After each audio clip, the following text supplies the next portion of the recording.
नमस्कार मेरे प्रिय स्टूडेंट, मैं सूरज सिंह। आज हम लोग अपने उसी प्रतियोगी परीक्षाओं के लिए संबंधित संधि प्रकरण पे जो हमारा पिछला वीडियो था, हमने स्वर संधि के बारे में चर्चा की थी। स्वर संधि क्या होती है, स्वर संधि कितने प्रकार की होती है, सारी संधियों के बारे में, दीर्घ संधि, यण संधि, गुण संधि, वृद्धि संधि, अयार संधि के बारे में हम पहले से वीडियो भेज चुके हैं और मुझे उम्मीद है आप सभी ने मेरे वीडियो को देखा भी होगा।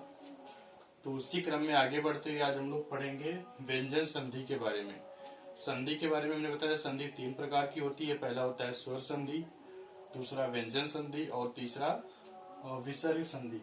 तो स्वर संधि हम लोगों का समाप्त हो चुका है। उसके आगे आज हम लोग चर्चा करेंगे व्यंजन संधि के बारे में, जिसका दूसरा नाम हल संधि भी है। ठीक है, व्यंजन संधि, हल संधि। अब इस संधि का जो सबसे पहली संधि होती है उसको हम लोग बोलते हैं अच्युत संधि। ठीक है, इसका सूत्र होता है अस्तो अश्चुना अश्चु। यहाँ पे सूत्र लिखा हुआ है अस्तो अश्चुना अश्चु। और इस संधि को संक्षेप में हम लोग अच्युत संधि पढ़ेंगे। ये संधि बहुत ही इंपॉर्टेंट है। इस संधि से हर एक हिंदी की प्रतियोगी परीक्षाओं में प्लस सारी परीक्षाओं में, सामान्य ज्ञान में भी इससे संबंधित क्वेश्चन पूछे जाते हैं।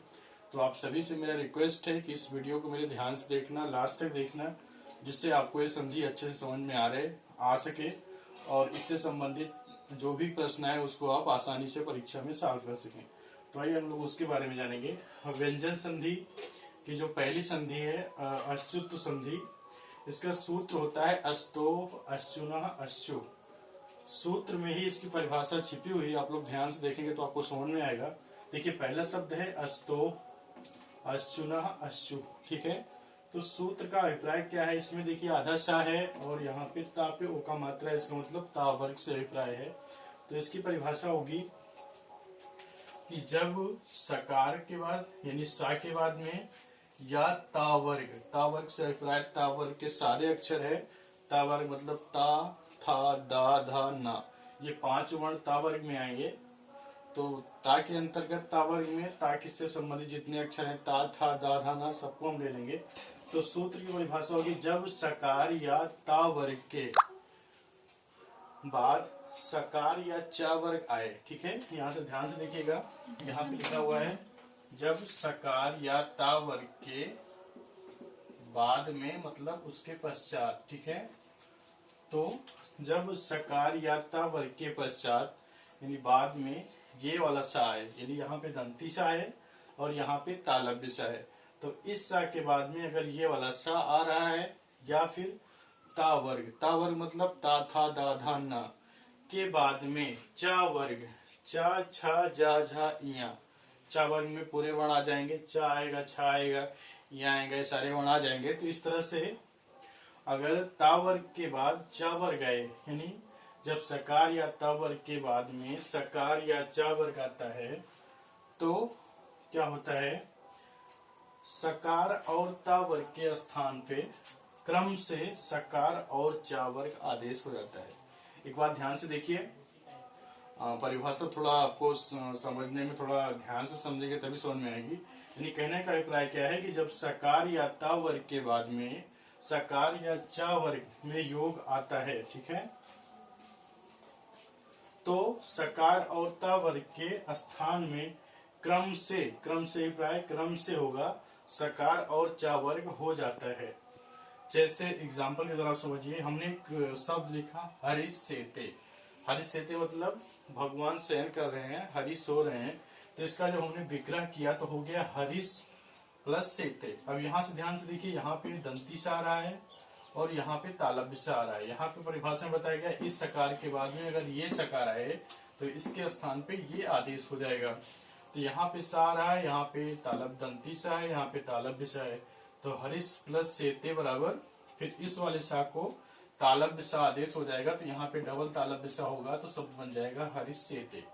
ठीक है, इसके बाद दूसरा एग्जाम्पल है रामस चिनोती। रामस चिनोत शब्द है, तो यहाँ पे दंती सा है और यहाँ पे चा है। इस सा के स्थान पे यहाँ पे क्या रहा है, चा रहा है, तो इस सा का क्या हो जाएगा, दंती सा आदेश हो जाएगा, दंती सा। तो इस तरह से शब्द बन जाएगा रामस चिनोती। ठीक है, फिर नेक्स्ट वर्ड है सत्यचित। यहाँ पे ता है, यहाँ पे चा है, तो ता के बाद में अगर चा रहा है तो ता के स्थान पे चा आदेश हो जाएगा तो बन जाएगा सच्चित। ठीक है, तो इस तरह से ध्यान से देखिए सारे सूत्र लागू हो रहे हैं। फिर नेक्स्ट वर्ड है सत्य शिष्या। यहाँ पे ता है और यहाँ पे सा है, तो ता के स्थान पे चा आदेश हो गया तो हो गया सच शिष्या। फिर सार्किन जया, फिर यहाँ पे देखिए सार्किन जया में सार्किन प्लस जया, यहाँ पे ता वर्ग का अंतिम वर्ण ना आ रहा है और यहाँ पे जा आ रहा है, तो इस तरह से इसके स्थान पे यहाँ आदेश हो गया तो हो गया सार्किन जया। तो इस तरह से ये सारे उदाहरण जो यहाँ पे दिए हुए हैं वो सब अच्युत संधि के हैं और इस पे उदाहरण के द्वारा परिभाषा बताई गई, सारे नियम सारे सूत्र लागू हो रहे हैं। तो इस तरह से ये सारे एग्जाम्पल जो है अच्युत संधि के हैं। एक बार ध्यान से आप लोग देखिएगा, यानी बहुत ही आसान संधि है, यानी सकार या ता वर्ग के बाद में सकार या फिर चा वर्ग का अगर योग होता है तो दोनों के स्थान पे क्रम से सकार और चा वर्ग आदेश हो जाता है। तो कहने का अभिप्राय सा है, सा के बाद में ता वर्ग यानी ता था दा के बाद में अगर तालव्य सा आ रहा है या चा वर्ग आ रहा है, चा छा जा आ रहा है, तो उन दोनों वर्णों के स्थान पे सकार और चा वर्ग आदेश हो जाता है। ठीक है, जैसे हरीश से ते, रामस चिनोती, सचित, सशिष्या, सार्किन जया, ये 5 उदाहरण हमने लिख के यहाँ पे बता दिए हैं। बाकी ढेर सारे उदाहरण बनेंगे इसके, आप लोग अपने बुक में पढ़िएगा, ध्यान से देखिएगा तो आपको ढेर सारे एग्जाम्पल मिलेंगे। और मुझे उम्मीद है कि आपको ये अच्युत संधि जो है ये समझ में आ गई होगी। अगर आपको नहीं समझ में आई है, कुछ आपको प्रॉब्लम हो रही है, कुछ परेशानी हो रही है, तो प्लीज मुझे कमेंट में लिख के बताएं, जिससे मैं उस समस्या को दूर कर सकूं और अगला वीडियो आपके और अच्छा से अच्छा भेज सकूं। और अगर आप सभी को ये समझ में आ गया तो प्लीज मेरे वीडियो को सब्सक्राइब करें, लाइक करें, शेयर करें, जिससे मैं हिंदी भाषा के ज्ञान को, संस्कृत भाषा के ज्ञान को देश के कोने कोने में पहुंचा सकूं। और बस आज का वीडियो इतना ही, धन्यवाद।